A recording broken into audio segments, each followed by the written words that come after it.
Good morning, everybody. Thanks for being here. Before I get started, I want to acknowledge uh, the alarming events going on in Boston right now. I think that we all hope that the perpetrators are brought to justice and that we learn something from it so we can prevent the next such outrage. But I always think the best thing we can do is allow our institutions to continue to have our debates, do what we do best. That's one of the best qualities about our great nation. Getting into the nuts and bolts of what I wanted to talk about this morning, we have a week left in session, and I don't think it's too soon to start doing some preliminary postmortems on what's likely to transpire over the next week. We have a pretty good idea of what pieces of legislation are still floating out there. It's pretty evident what the priorities of the two supermajorities have been, and I think what we can conclude is that the middle class is going to end up being pretty disappointed by this particular legislative session. And we just have to look at the legislation that's still out there and what some of the priorities have been. Of course, we have your traditional gaming bill that's still out there. The titans of the gaming industry still trying to hang on. The millionaires out of the Indianapolis Motor Speedway need some help, so that's a question whether they'll get that. Inheritance tax still seems to be a priority for at least one of the supermajorities. That's always one, of course, you have to be deceased in order to get it. The ag gag is still alive and well, and I won't even get into some of the favors that have been lavished upon the insurance industry, payday lenders, utilities, and some other favorites, two supermajorities. Now, some of these measures are fine. I even support some of them. But I always say it's not just about doing what's best for investors. We have to help consumers as well. We have to help middle-class workers. Now, Mary Beth, you know that the revenue forecast update was just done this week. And there was some good news in there. It appears that income tax collections are projected to be higher over the next couple of years, but not for the right reasons. They're projected to be higher, and I don't mean to get too technical here, because of the way stock market prices affect the model that's used to anticipate incoming revenues. That is a pretty flimsy thing to rest your economic future on.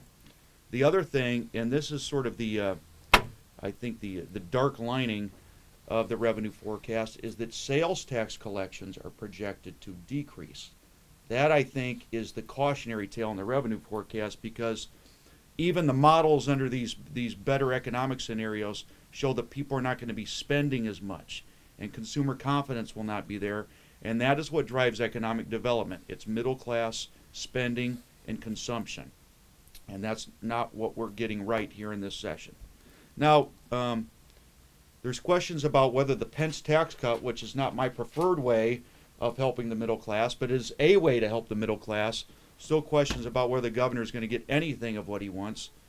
The House supermajority said flat out no. The Senate supermajority, I think, presented him with what I would call a gag gift, a little modest nod to what he wanted, but certainly I don't think anything that the governor would be happy with, and not anything substantial that might help middle-class consumers.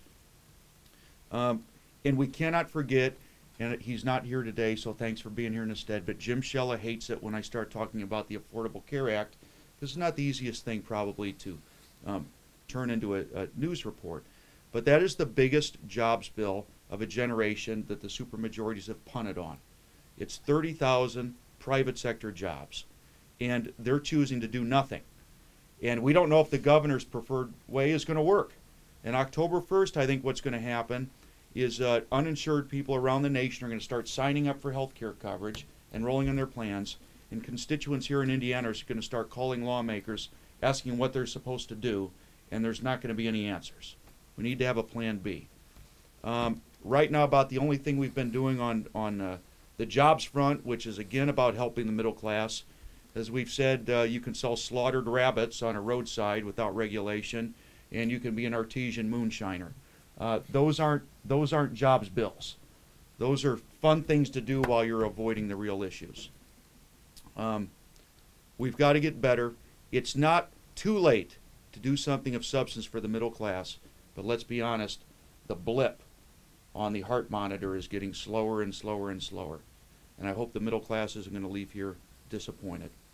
I do want to remark on one other, I think, regrettable action of the session, and that's this Mike Young, Senator Mike Young, power grab to create the second most powerful position in Indiana, the mayor of Indianapolis. He's still trying to eliminate at-large members of the city county council. He's trying to invest all the power in the mayor's office, so that becomes an office that can be used as a second power base for his friends here in Indianapolis. It needs to stop. It needs to stop. And he had this hearing. It wasn't a sham hearing. I called it a sham wow hearing, where he drug in, I suppose, a number of Republican committeemen from Marion County here to create this illusion that there's any sort of popular support for this measure. There's not. It needs to stop. And I'll make one more call to the House and Senate leadership to euthanize it so we're save the embarrassment.